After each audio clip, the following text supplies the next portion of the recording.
I know that you're really excited about taking the instrument out of its case, and we're almost there, so hold on for just a little bit longer. Before we do that, we're going to work with just the head joint. Actually, we're going to spend these first couple of lessons working with only the head joint.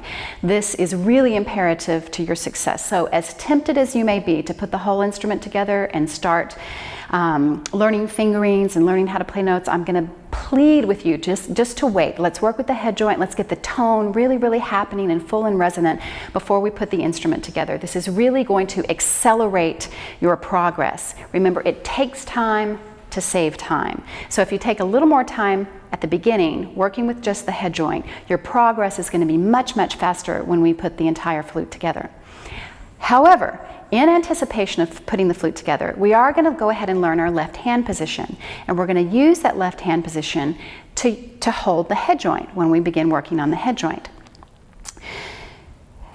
Flute playing position is not the most natural position. You don't see people walking around like this. Hi, how's it going? I mean, that's just not something that you see, right? Maybe if somebody's talking about, oh, look at that thing over there to the right, but you're not going to spend the majority of your life walking around like this. So you're not going to be walking around like this.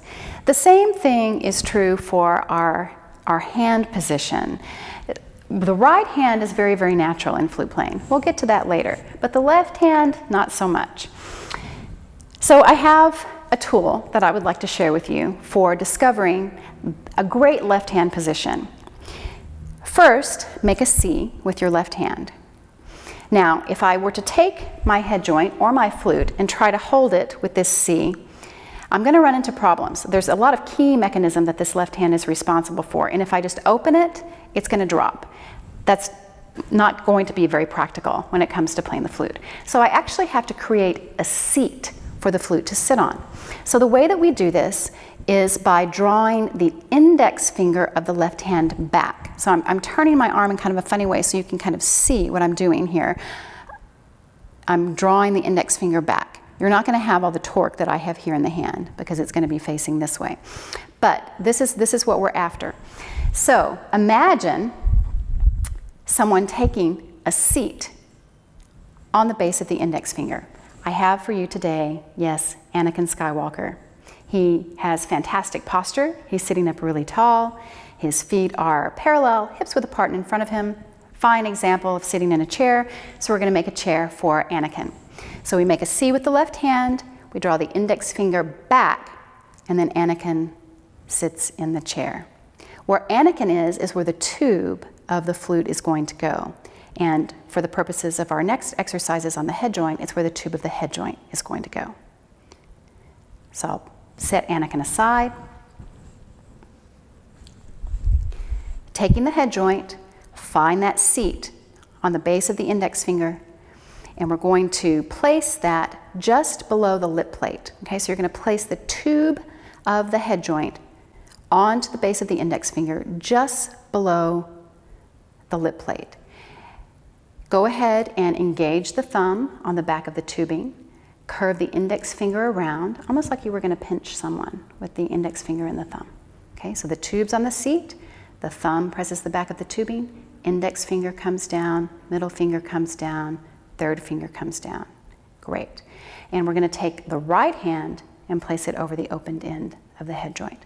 Please make sure that the opened end of the head joint is facing out to your right and that you don't have this backwards. I'm not mirroring you. So once you have that set up, we're going to bring the lip plate into the crook of the chin, just like we did with the finger. So the lip plate comes right into the crook of the chin. Now, see if you can feel the embouchure hole of the lip plate underneath the bottom lip. We want that to be in the center of the bottom lip. And you want to feel it just on or below the red of the lip. Now, just like we did earlier with the finger, you want a lot of flesh of the lower lip on the lip plate. We're going to form the embouchure as if saying the word poo.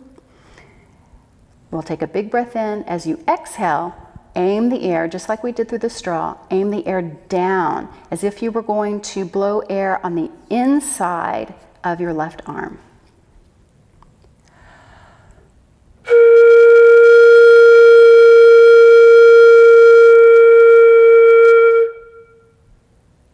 How'd you do?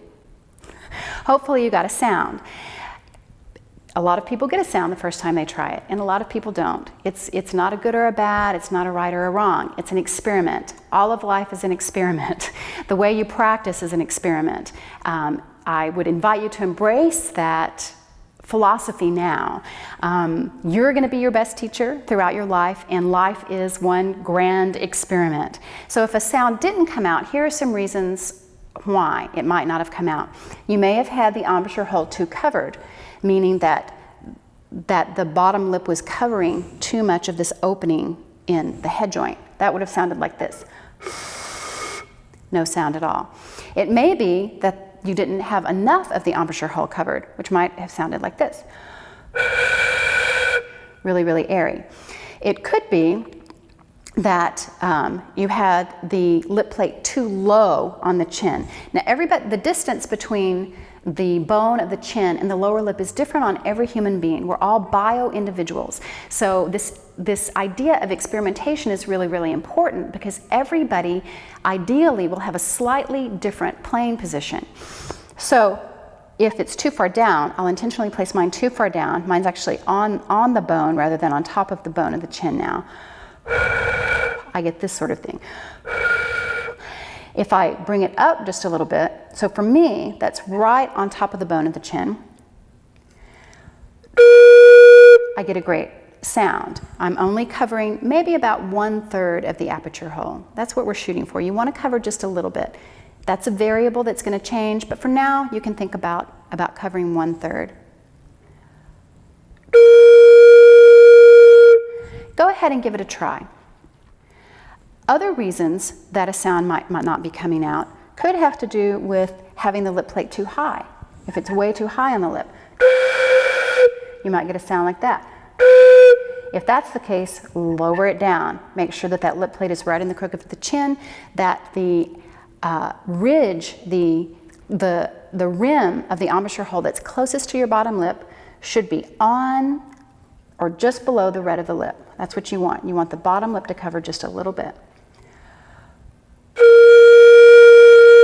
Remember, we want the poo-shaped embouchure, so we're creating a tunnel of tissue with the lips. We want the air to be directed down and forward.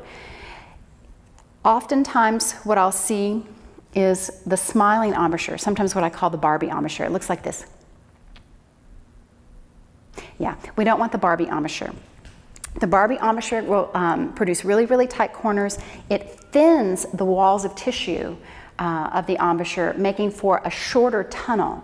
So when we bring the corners forward, like saying the word poo, it's more of a supermodel embouchure, not a Barbie embouchure, a supermodel embouchure. You know, you can even try it with a French accent if you want. You can see how it feels, but it's very, very forward. Probably not a great French accent, but that's the idea. All right? So again, through your poo embouchure, the lip plate's right in the crook of the chin. The rim of the embouchure hole that's closest to you is going to be on or below the red of the lip. You're sitting up tall, shoulders relaxed. Take a big breath in, and through a poo embouchure,